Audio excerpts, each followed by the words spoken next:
Hello, hello, Patti DeFelicis here from Worthy Nutrition, and once again it is Monday Musing, where I do my best to answer questions, your questions about nutrition and food and supplements, vitamins, minerals, whatever. You just let me know.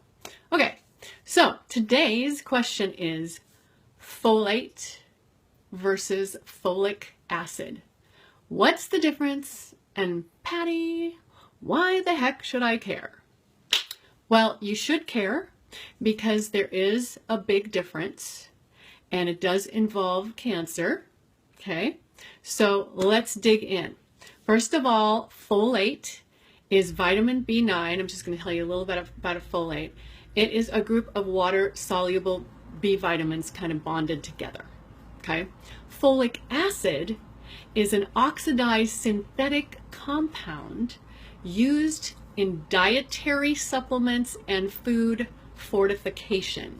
So when you have fortified whatever, rice or I don't know, flour, that's what they use is folic acid. It is not natural. It is a synthetic version, okay?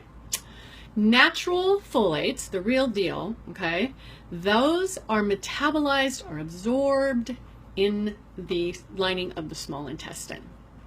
Folic acid, the synthetic version, is metabolized and absorbed in the liver.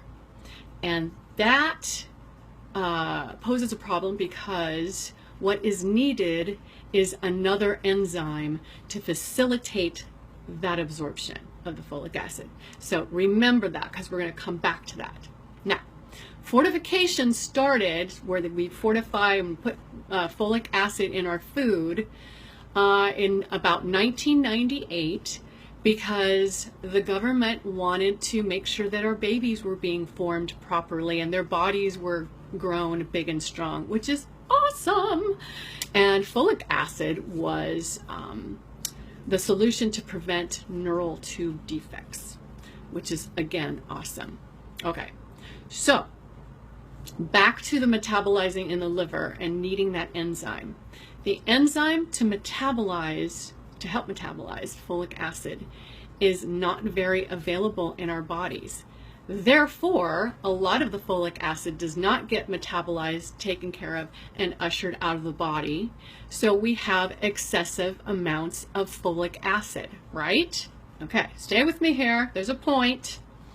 Excessive folic acid levels are associated with the development of colorectal cancer. Yeah. And after 1998, when they started fortifying the foods with folic acid, you can see a steady climb up and up and up and up of colorectal cancers, also prostate cancers, and lung cancers. Okay. So, it can also, if you have too much of the folic acid, not folate, but the folic acid in your body, can mask the detection of a B12 deficiency, which is huge in the elderly population. Okay, it's not good, And you always want to know if you have a B12 deficiency because that's an energy vitamin. It's like so great for so many things. So, here's the deal. If your diet is inadequate, basically crap, or the SAD diet, the standard American diet, where you don't like vegetables, you don't like greens, you won't eat them, okay, fine, then you need to supplement, but not with folic acid. You need to supplement with methylated folate. So this is what you're going to look for. It's a biggie, all right? It's either going to start with the number 5 and a dash or L-5 methyl tetrahydrofolate. It's a longie. L-5 methyl tetrahydrofolate, and I can post that below. Okay, or 5-MTHF, capital letters, okay, which stands for that big long. I love saying that though, it makes me feel smart. Okay, and you might, if you've been doing a lot of reading, you might have heard about the MTHFR polymorphism, which means basically some people do not have the enzyme that metabolizes folate, and that gets them in trouble. I actually have that, so I have to take the methylated version of folate. All right, so check your multivitamin. Chances are if you get them at CVS or some, just off the cuff store, it's not going to be, it's going to have folic acid, and it's just added everywhere.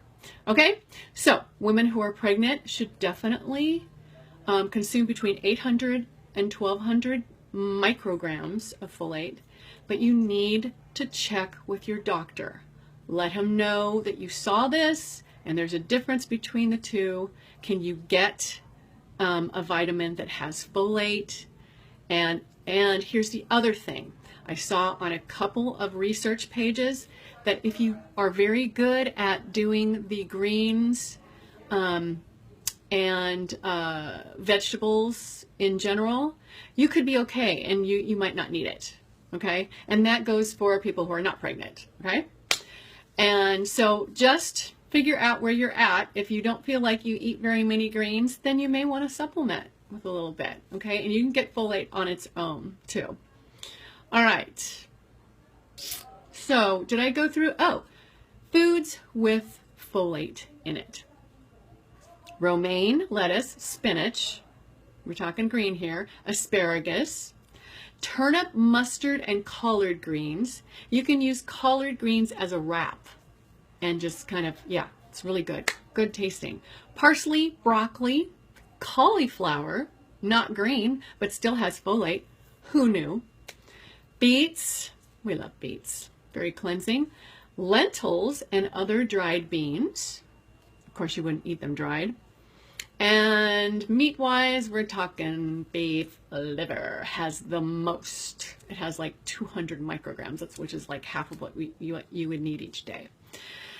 I cannot stomach the taste of liver. I have not figured out a way to make it taste good and to mask that livery taste. So if you have an idea, or if you know of a way to mask that taste and make it taste palatable, please let me know. You educate me, because I have not found it at all. I've even tried like recipes that say the best tasting beef liver ever, blah, blah, blah, blah, blah. No, not for me anyway. And we're all different. Okay. So there you go. That's what you need to know. If you have any other questions, please post them below and I would be happy to answer them. I'd be happy to help. And let's see. I can't, oh my gosh, the sun is in my eye, so I cannot read. Okay, still spreading the Mike. Hi, Mike. Hi, George. Oh, they said they stopped the video and then started it again. So I don't even know if this is working.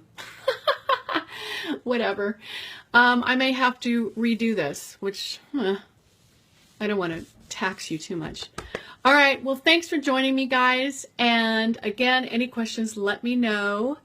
And please visit my worthynutrition.com page and subscribe to my YouTube channel, and I'll put the link below. Thanks, guys.